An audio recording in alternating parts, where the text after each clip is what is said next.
দুনিয়ার লোভ, দুনিয়ার নেশা আর সম্পদ বাড়ানোর এক বিরামহীন প্রতিযোগিতা মানুষকে গ্রাস করে ফেলেছে। আরও গাড়ি চাই, আরও বাড়ি চাই, আরও বিল্ডিং, আরও দালান, আরও জায়গা জমি, আরও ক্ষেত ফসল। এই যে নিরন্তর আরও চাইয়ের হাহাকার, এটি মানুষকে অন্ধ করে রেখেছে। আরও নেতাগিরি, আরও মাতুব্বরি, আরও অহংকার, জৌলুস আর পদমর্যাদা নিয়ে বাড়াবাড়ি। আল্লাহ তাআলা পবিত্র কোরআনে ইরশাদ করেন, এই সব কিছু তোমাদেরকে আখিরাত ভুলিয়ে দিয়েছে, তোমাদেরকে গাফেল করে রেখেছে যতক্ষণ না তোমরা কবরে গিয়ে পৌঁছাও।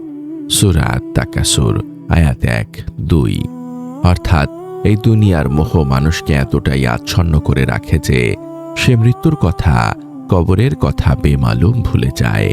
আর এভাবেই একদিন হঠাৎ করে সে কবরের বাসিন্দা হয়ে যায়। আল্লাহ রাব্বুল আলামিন সতর্ক করে বলছেন, সাবধান বান্দা, এই কবরে আসলেই তোমরা জানতে পারবে তোমাদের নাফরমানির শাস্তি কি। অতঃপর তোমরা অচিরেই জানতে পারবে হাসরের ময়দানে জাহান্নামের শাস্তি দেখে তোমরা তোমাদের নাফরমানির প্রকৃত পরিণতি হাড়ে হাড়ে টের পাবে। দুনিয়ার তুচ্ছ স্বার্থের জন্য মানুষ আজ আল্লাহকে ভুলে গেছে। সামান্য কটা বুট বিক্রি করতে গিয়ে, রাস্তার পাশে দাঁড়িয়ে সামান্য কিছু কেনাবেচা করতে গিয়ে মানুষ ওয়াক্তের পর ওয়াক্ত নামাজ ছেড়ে দিচ্ছে। সামান্য একটা অটো চালিয়ে, সিএনজি চালিয়ে বা মাত্র 12-14 হাজার টাকার একটি চাকরির জন্য মানুষ রবের হুকুম অমান্য করছে। যেই রব তাকে সৃষ্টি করলেন, যেই রব তাকে রিজিক দিচ্ছেন, সেই রবের জন্য একটা সেজদা দেওয়ার সময় তার হয় না। হায়রে নাফরমান, কি এমন পেলি এই দুনিয়ায় যে আল্লাহকে ভুলে গেলি? সামান্য বুট মুড়ির দোকান, বিড়ি সিগারেটের দোকান কিংবা সামান্য বেতনের চাকরির মায়ায় পড়ে অনন্তকালের আখিরাতকে তুই বরবাদ করে দিলি। আমাদের নিয়মিত ইসলামিক ইতিহাস, প্রবন্ধ ও অডিও বুক পেতে ভিজিট করুন আমাদের ওয়েবসাইট www.umakonth.com।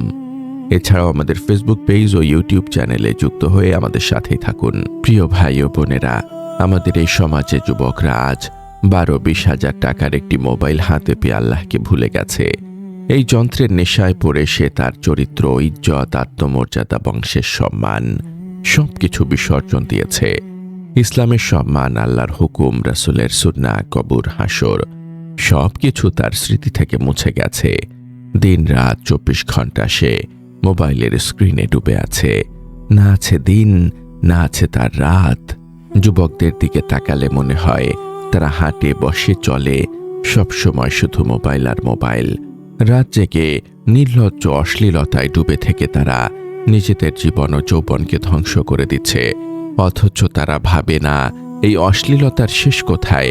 12-14 বছরের একটি ছেলে যদি দিনরাতে ভাবে অপসংস্কৃতিতে ডুবে থাকে, তবে তার ভবিষ্যৎ কি? আগামী প্রজন্মের পরিণতি কি হবে? বাবারা যারা সন্তান রেখে যাচ্ছেন, তাদের ভেবে দেখা উচিত যে সন্তান এক ওয়াক্ত নামাজ পড়ে না, আল্লাহর কোরআন তেলাওয়াত করে না, তার ইহকাল ও পরকাল উভয়ই অন্ধকার। আল্লাহ আমাদেরকে শ্রেষ্ঠ সম্পদ দিয়েছেন, কালিমার দৌলত, শ্রেষ্ঠ রাসূল, শ্রেষ্ঠ কিতাব এবং শ্রেষ্ঠ ধর্ম। আমাদের মালিক আল্লাহ, আমাদের সব আছে, তবু আমরা কেন পথহারা হব? একজন মুসলমান হিসেবে আমাদের জীবনের মৌলিক দায়িত্ব হলো দুটি: 1, গুনাহ বর্জন করা এবং 2, আল্লাহর হুকুম পালন করা। কিন্তু আজ আমাদের অবস্থা এমন হয়েছে যে মন চাইলে ইসলাম মানি, মন না চাইলে মানি না।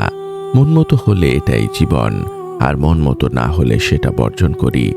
অথচ ঈমানের দাবি হলো নামাজ আমাকে পড়তেই হবে, তা যত কষ্টই হোক, যত ক্লান্তি আসুক। সুদ, ঘুষ, মিথ্যা, হারাম উপার্জন আমাকে ছাড়তেই হবে, তাতে আমার সামনে অন্যরা কোটি টাকার মালিক হয়ে যাক না কেন, আমার রবের অনুমতি নেই।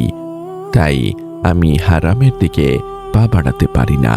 এটাই হলো প্রকৃত মুসলমানের পরিচয়, এটাই হলো তাকওয়া। আল্লাহ তাআলা আমাদের কাছে এটাই চান যে বান্দা গুনাহ বর্জন করবে এবং তার হুকুম পালনে অটল থাকবে।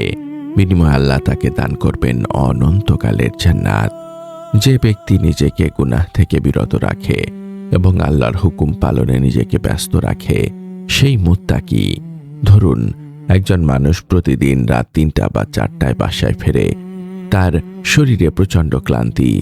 কিন্তু ফজরের নামাজ 5:40 তার হাতে ঘুমানোর জন্য সময় আছে মাত্র 1.5 ঘন্টা। এই অল্প সময় ঘুমিয়ে আবার ফজরের জামাত ধরা তার জন্য অত্যন্ত কষ্টকর। কিন্তু সে যদি আল্লাহকে ভয় করে তবে সে তার ঘুমের চারপাশে একাধিক অ্যালার্ম সেট করে রাখবে, যাতে কোনোভাবেই নামাজ কাজা না হয়। কারণ সে বিশ্বাস করে, আমি মুমিন, আমাকে নামাজ পড়তেই হবে। শরীর চলুক আর না চলুক, রবের হুকুমের সামনে কোনো অজুহাত চলে না। অথচ আজ আমরা দেখি সামান্য কারণে মানুষ নামাজ ছেড়ে দেয়। পৃথিবীর কোটি কোটি মানুষ হারাম উপার্জন করুক, কিন্তু একজন মুমিনের বিশ্বাস হলো, আমার আখিরাত আছে, আমাকে আল্লাহর সামনে হিসাব দিতে হবে। একজন মাদ্রাসার শিক্ষক বা মসজিদের ইমাম হয়তো সামান্য আর 10,000 টাকা বেতন পান। স্ত্রী অসুস্থ হলে চিকিৎসার টাকা জোগাড় করতে হিমশিম খান, চোখে পানি চলে আসে। তবুও তিনি হারামের দিকে পা বাড়ান না, কারণ তিনি জানেন অল্প আয়ে বরকত আছে, কিন্তু হারামে ধ্বংস আছে। এই সামান্য কষ্টে ধৈর্য ধারণ করে তিনি আখিরাতের আশায় বুক বাঁধেন। মুমিন বিশ্বাস করে, এই দুনিয়াই শেষ নয়, আসল জীবন হলো আখিরাতের জীবন। দুনিয়াতে আমি যেমনই থাকি না কেন, দেখার বিষয় হলো সেখানে আমি কেমন থাকব। নিজের ভালো, নিজের কল্যাণ, নিজের বিবেক, এগুলো যদি জাগ্রত না হয় তবে 1000 বছর ওয়াজ শুনেও কোনো লাভ হবে না। 30-40 বছর ধরে জুমার বয়ান শুনেও যদি কারো চাল চলন, লেনদেন, আচরণের পরিবর্তন না হয় তবে তার জীবনটা ব্যর্থ। তাই আমাদের উচিত কুরআনুল কারীমকে আঁকড়ে ধরা। আল্লাহ তাআলা কুরআনকে মানুষের হেদায়েতের জন্য মুত্তাকিদের পথ প্রদর্শক হিসেবে নাজিল করেছেন। সূরা আল বাকারা আয়াত 2। কুরআন হলো রহমত, সুসংবাদ, অন্তর্দৃষ্টি এবং সব কিছুর বিস্তারিত ব্যাখ্যা। কুরআনের প্রতিটি কথা একটির সাথে অপরটির চমৎকার মিল রয়েছে। এই কিতাব আসমানের নিচে, জমিনের উপরে একমাত্র কিতাব যা কোটি কোটি মানুষ প্রতিনিয়ত তেলাওয়াত করে। পৃথিবীর কোথাও না কোথাও সবসময় আজান হচ্ছে, নামাজ হচ্ছে, কুরআন তেলাওয়াত হচ্ছে। যেদিন এই জিকির ও তেলাওয়াত বন্ধ হয়ে যাবে, সেদিন পৃথিবীর নিঃশ্বাস বন্ধ হয়ে যাবে, কিয়ামত সংঘটিত হবে। রাসূলুল্লাহ সাল্লাল্লাহু আলাইহি ওয়াসাল্লাম বলেছেন, ততক্ষণ কিয়ামত হবে না যতক্ষণ পর্যন্ত পৃথিবীতে আল্লাহ আল্লাহ বলার মতো একজন লোকও থাকবে। সহিহ মুসলিম 148। আমাদের নিঃশ্বাস বন্ধ হলে যেমন জীবন চলে যায়, তেমনি আল্লাহর জিকির বন্ধ হলে পৃথিবী ধ্বংস হয়ে যাবে। অথচ আজ আমরা কত বছর ধরে মুসলমান, কিন্তু শুদ্ধ করে রবের নামটা নিতে পারি না, আল্লাহর কিতাব পড়তে পারি না।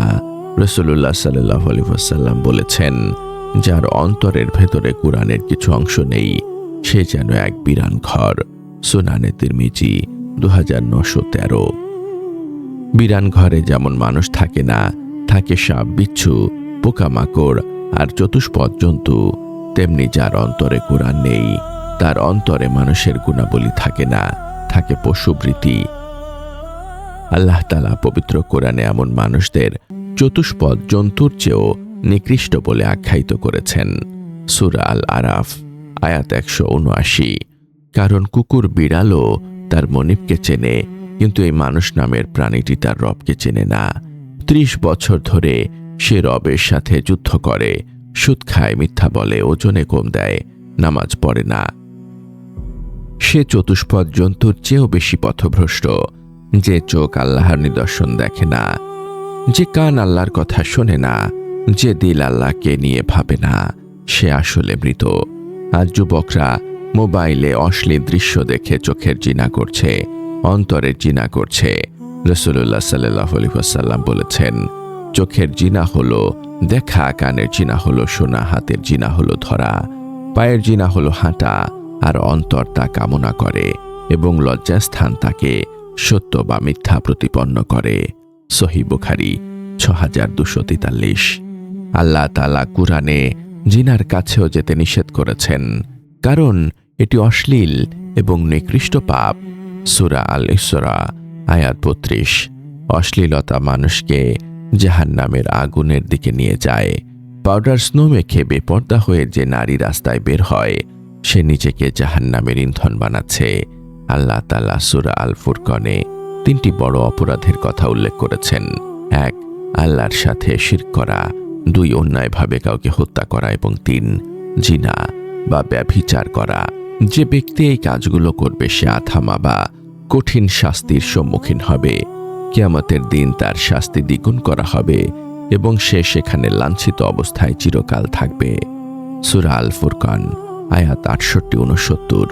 তবে আশার বাণী হল, আল্লাহ তাআলা বলেন, কিন্তু যারা তওবা করে, ঈমান আনে এবং নেক আমল করে, আল্লাহ তাদের গুনাহগুলোকে নেকি দ্বারা পরিবর্তন করে দেবেন এবং আল্লাহ পরম ক্ষমাশীল ও দয়ালু। সূরা আল ফুরকান আয়াত 70। কি চমৎকার ঘোষণা! মালিক বলছেন, আমি শাস্তি দিতে পছন্দ করি না, আমি ক্ষমা করতেই বেশি ভালোবাসি। আল্লাহ মুমিনদের প্রতি অত্যন্ত দয়ালু। সূরা আল আহজাব আয়াত 43। আল্লাহ অপেক্ষায় থাকেন কখন বান্দা গুনাহ ছেড়ে ফিরে আসবে। যদি কেউ লজ্জিত হয়ে চোখের এক ফোঁটা পানি ফেলে রবের কাছে মাপ চায়, তবে আল্লাহ তাকে মাফ করে দেওয়ার ওয়াদা করেছেন। রাসূলুল্লাহ সাল্লাল্লাহু আলাইহি ওয়াসাল্লাম বলেছেন, নিশ্চয়ই আল্লাহ বান্দার তওবা কবুল করেন যতক্ষণ না তার গড়গড়া বা মৃত্যু যন্ত্রণা শুরু হয়। সুনানে তিরমিজি 3537। উম্মত হিসেবে আমাদের মনে রাখা উচিত, আমাদের প্রিয় নবী সাল্লাল্লাহু আলাইহি ওয়াসাল্লাম কত কষ্ট সহ্য করেছেন। তিনি আমাদের জন্য 23 বছর ধরে কেঁদেছেন। আম্মা জান আয়েশা রাদিয়াল্লাহু তাআলা আনহা বলেন, আমি দেখেছি রাসূলুল্লাহ সাল্লাল্লাহু আলাইহি ওয়াসাল্লাম এশার নামাজের পর হুজরায় দাঁড়িয়ে উম্মতের জন্য কাঁদতে কাঁদতে সারা রাত পার করে দিতেন, এমনকি তার পা মুবারক ফুলে যেত। সহিহ বুখারী 4837। নবীজি সারা রাত কাঁদতেন আর বলতেন, হে আল্লাহ, আমার উম্মতকে ক্ষমা করো। অথচ সেই উম্মত আজ নবীজির সুন্নাহ ভুলে গিয়ে ইহুদি খ্রিস্টানদের সংস্কৃতিতে মত্ত। নবীজির যুগে যখন সূরা আদ-দাহর নাজিল হয়, তখন সেখানে জান্নাতের বর্ণনা শুনে একজন কৃষ্ণাঙ্গ সাহাবী চিৎকার দিয়ে ইন্তেকাল করেছিলেন। তাফসিরে কুরতুবী। জান্নাতের প্রতি তাদের এত আগ্রহ ছিল, আর আমরা আজ দুনিয়ার মোহে পড়ে আছি। নবীজি সাল্লাল্লাহু আলাইহি ওয়াসাল্লাম ছিলেন সৃষ্টির সেরা সুন্দর। আল্লাহ তাআলা হযরত ইউসুফ আলাইহিস সালামকে অর্ধেক সৌন্দর্য দিয়েছিলেন, আর বাকি অর্ধেক সৌন্দর্য দিয়েছিলেন পুরো সৃষ্টি জগৎকে। কিন্তু আমাদের নবী মুহাম্মদ সাল্লাল্লাহু আলাইহি ওয়াসাল্লামকে আল্লাহ তাআলা একাই পূর্ণাঙ্গ সৌন্দর্য দান করেছিলেন। সহিহ মুসলিম 162, মুস্তাদরাকে হাকিম। তাই হে যুবক, হে বৃদ্ধ বাবা, এখনো সময় আছে, ফিরে আসুন।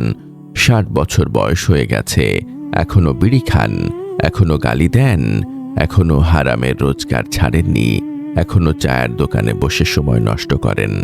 আপনার কি মরণের কথা মনে পড়ে না? কবরে যখন ফেরেশতারা লোহার মুগুর দিয়ে 2 কানের মাঝখানে আঘাত করবে, তখন সেই চিৎকার মানুষ ও জিন ছাড়া পৃথিবীর সবাই শুনতে পাবে। সহিহ বুখারী 1338। সেই ভয়াবহ পরিস্থিতির কথা চিন্তা করে আসুন আমরা আজই তওবা করি। আল্লাহ আমাদের পেছনের সব গুনাহ মাফ করে দিন এবং বাকি জীবনটা তার হুকুম মেনে চলার তৌফিক দান করুন। হে আল্লাহ, আমাদের সবাইকে খাঁটি তওবা করার এবং তোমার সন্তুষ্টি অনুযায়ী জীবন যাপন করার তৌফিক দান করো। আমিন। আমাদের কন্টেন্টগুলো ভালো লাগলে শেয়ার করে দিনের প্রচারে অংশ নিন এবং নিয়মিত আপডেট পেতে আমাদের সাথেই থাকুন।